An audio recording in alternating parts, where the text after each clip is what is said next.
heading into some serious risk. The BJP thinks India's power comes from a centralized, unified vision. Actually, India's power comes. It's a fight, and we're pretty convinced we'll win the fight.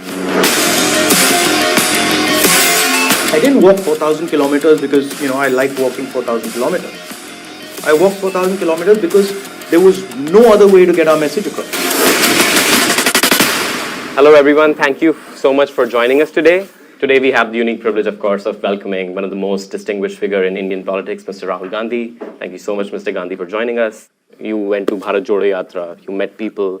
It was a really time of reinvigoration of the Congress party, and also you got to learn so many things. So what did you learn, and how are you going to translate those insights? What I learned in the Yatra was 2-3 different things. One, I realized that what is called the politician in the West and in India is basically dead, right? It's a category that has collapsed on itself. If you want to do politics, you cannot use the same old rules that you were using before. It doesn't work. And so you have to do it with a completely new imagination and in a different manner. That was one thing I learned.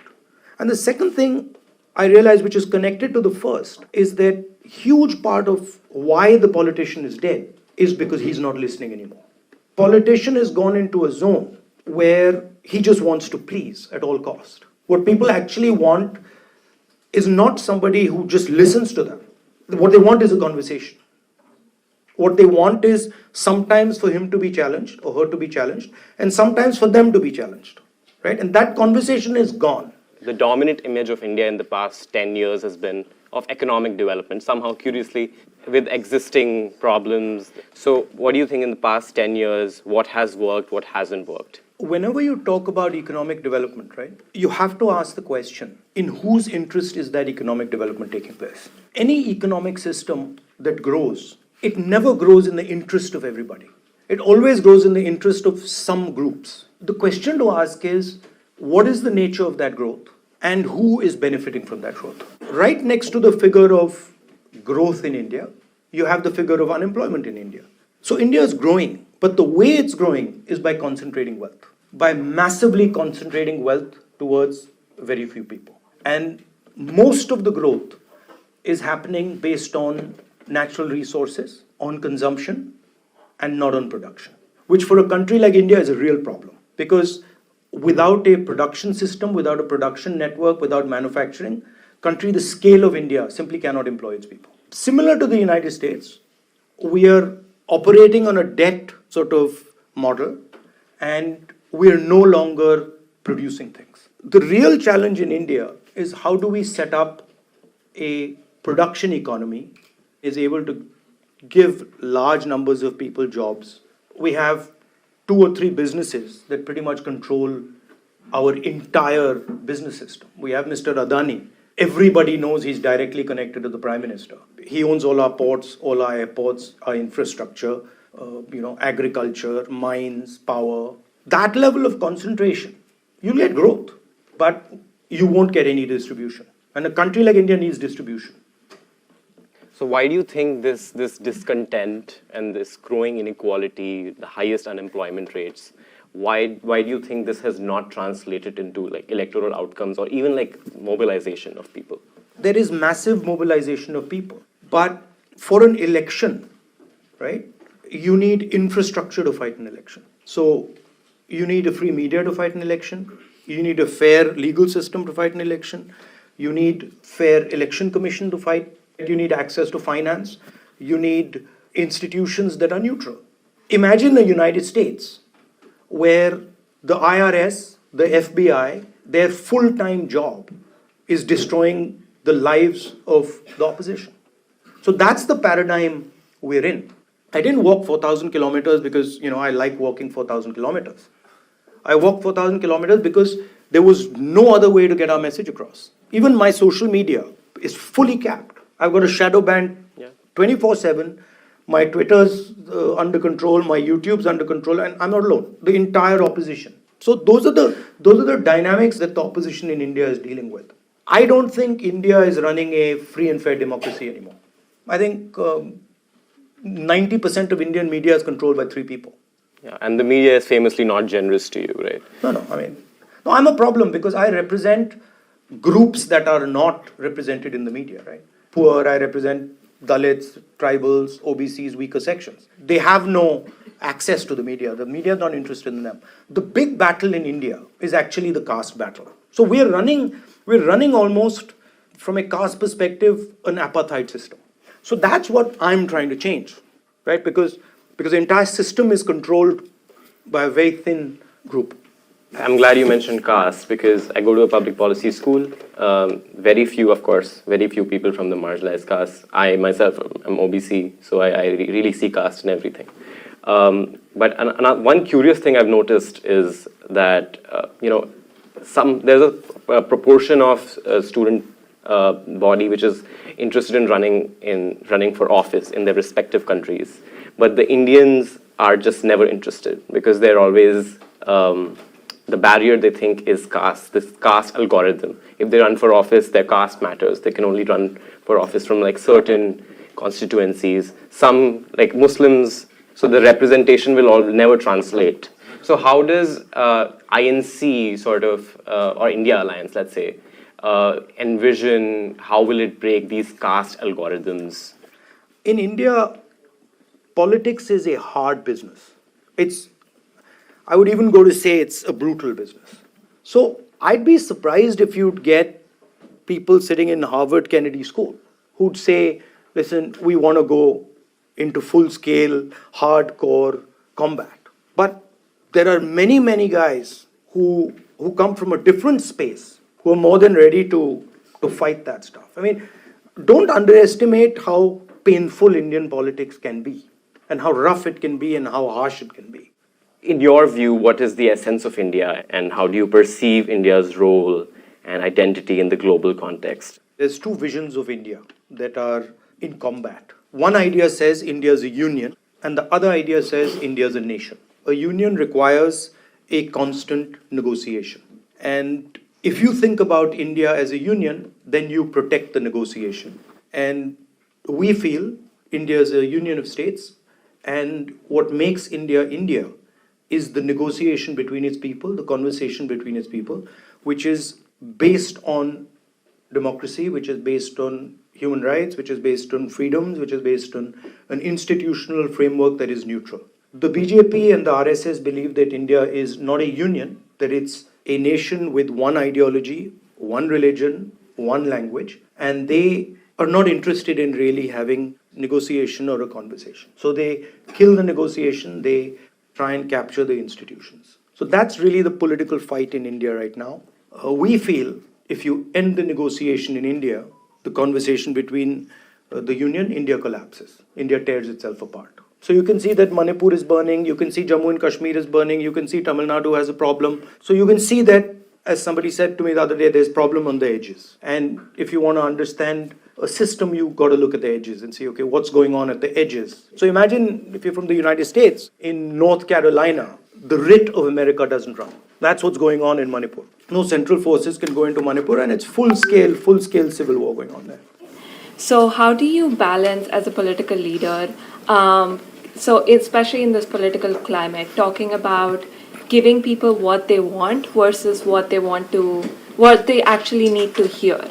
So we tend to talk a lot about everything is fine, we'll give you free internet, versus how do you talk about what they need to hear, that there are these problems that they First need of all, to address. as a politician, right, something I discovered, communicating by talking is almost useless. We do it, it's not powerful. It's almost a waste of time. Communicating by doing, communicating by acting, as opposed to communicating by talking. And then you can talk around the action. The Bharat Jodo idea, it's a very powerful communication. We walked 7 hours a day. We spoke half an hour a day. If you ask anybody what we said, people remember one or two things. But everybody knows that we walked 30 kilometers a day for 150 days. So communication is much more about core values than it is about technicalities. And India is an example. Here, democracy is being overrun. So to me, that's what leadership is about. It's about saying uncomfortable things. China is sitting in India today. 1,000 square kilometers of Indian territories in Chinese hands. Nobody in India is saying it. I'm saying it. The government's not saying it. The government's denying it, right? Because they're scared to tell the people of India the reality. No Indian newspaper is saying it. No Indian politician is saying it. You guys aren't saying it. So there has to be a point where the politician says, okay, man, I'm going to tell you the truth. And I'm telling you the truth because if we don't face the truth, we are going to be outcompeted by these guys. Mr. Gandhi, one important question on which I'm very curious to know your views. Artificial intelligence is taking over. I'm personally working on integrating political campaigns and artificial intelligence. Do you think that the time has come where you and your party should invest into artificial intelligence? The thing about AI, right, is AI operates on top of a network. Any AI is applied on a network. If you make the America, China, India comparison, Chinese AI will come out of the production system. American AI will come out from the act of consumption because you're not in the production system, right? So in my view, the type of network you're sitting on determines the efficiency of your AI. Now, what you're saying is interesting because our network is fundamentally different than the BJP network. AI applied on our network will operate completely differently than AI applied on any other network. Now, I find most of the time people say AI, but nobody says, okay, so what's the network you're applying it on? American is an ally, but even 10 years ago when India had different system and more democratic system, India kept working both with the Soviets or Russians at the time and America. Why would that change, or is it going to change under your government? A solid Russian-Chinese alliance is a real problem for the United States. We have traditionally had a relationship with Russia. Being an ally of the United States or a partner of the United States doesn't mean we don't talk to anyone else. We had a relationship with Iran, and it's a relationship that's thousands of years old. So there's no contradiction between having a relationship with Iran and Russia and being a partner of the United States. So this idea that, nation states are all in, it doesn't work like that. Big states like India, whether we like it or not, we have to have a relationship with China. We have to have a relationship with Russia. We have to have a relationship with the United States. Question is, what are we trying to do? Are we trying to promote democratic values? Are we protecting the idea of voice? What does our model look like? That's really the question. And you also got to realize the difference between power and force. The BJP thinks India's power comes from a centralized, unified vision. Actually, India's power comes from its diversity. Actually, India's power comes from the many languages, the many conversations, the many ideas, the flexibility that India brings to the table. These guys come to the United States, they almost adapt straight inside, So that's India's power. You also expressed, your interest in philosophy. Maybe in the Western cultures, right, the emphasis is on the individual, I need to know it all. So if you were to bring this to the Western societies, because we don't hear this from our politicians in the Western world, what tool do you recommend it? Do you know the two central philosophies in India? Well, The one I in would love to learn. the West, the Judeo-Christian one, is that you're born, you die. All of you think you die, right? Everybody thinks you die. And everybody thinks you were born, right? Well, in India, there are two philosophies. One that says that you never die, and the other that says you were never born. So the philosophy of Shiva says you were never born, you don't exist. And the philosophy of Vishnu says you never die. It doesn't look it, but all these people running around here, they're completely differently wired. If you ask them, for example, what happens after you die? I'm reborn. He's reborn, right? So he actually doesn't have a conception of death. And India's got some very interesting philosophical structures. To say that you don't exist is quite, to the Western mind, is crazy. But when you're talking, right, what I look for is energy. I'm looking at the energy flow around them. And I'm looking for indications of pain. And from that listening, then I can start to build a narrative. Like if you, for example, if Dalit people in India are basically told that they don't exist. So he is now completely isolated, right? And he's operating in that isolation. Now you imagine the pain coming.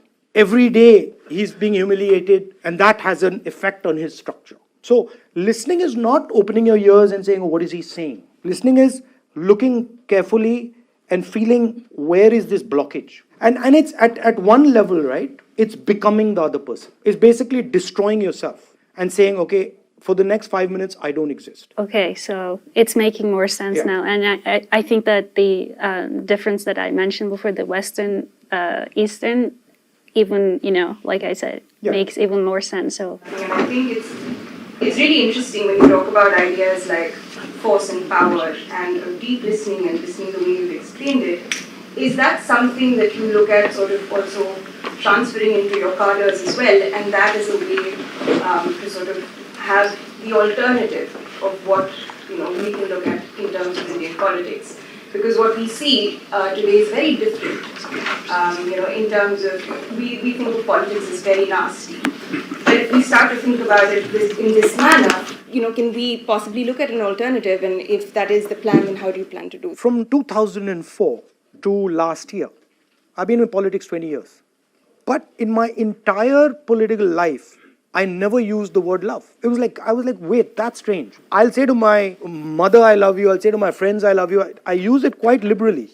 But for the people I work, I don't use it. And it was shocking. It just suddenly struck me one day, I was like, why the hell is that happening? And then so I started to use this word in that walk, right? If I meet somebody, I say, I love you. Now it seems bizarre, right? You're like, what the hell is this? Point I'm making is that how I start the conversation is up to me. And bringing love into the idea of politics, it's given me more benefit in 1 year than it's given me in 20 years. Right? Now, taking some of these ideas to hardcore political fighters, it's not easy. But what you can do is you can infuse it into the organization.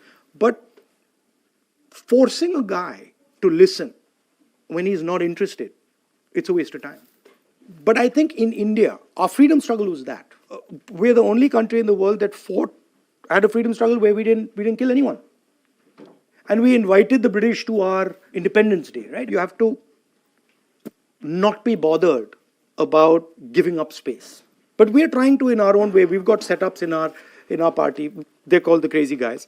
But we've got a setup in our party that does this. This difference between power and force is something that you guys should think about. You'll see Nelson Mandela defeating the apartheid state. You'll see Mahatma Gandhi. You'll see these guys. You'll see them in your businesses. You'll see them in your offices. Some guy over there doing something, and you're like, shit. No matter what happens, this guy's just going. It's not about talking to people. It's not about saying something about some policy or answering a question about AI. My power comes from listening. Right? My power comes from thinking deeply about what you're saying, about giving you a space to sit there and say, okay, go. Say whatever you want. I'm listening. Now, once I got that clear, then I refine it. And I say, okay, where was I wrong? Okay, eliminate that now. And then you refine it. It's always about connectivity. It's always about listening to the other person, connecting with the other person. It's always about being gentle with yourself, being kind to you guys are not kind to yourself. All Harvard guys. Seriously, I've been there. Brutal with yourselves. Every morning you get up and you're like, so that gentleness has to come. You got to be kind to yourself. You got to have a proper perspective of where you're sitting, how difficult what you're doing is. So that gentleness to yourself, gentleness to other people, that has to be there. I've really spoken a lot. Well, thank you for coming.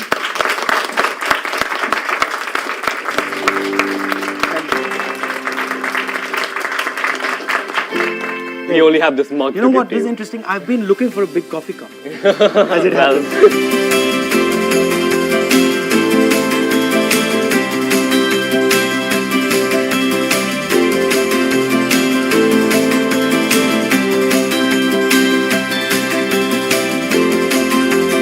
It gives me a dirty look when my face is when I'm not. He's like, I'm fine.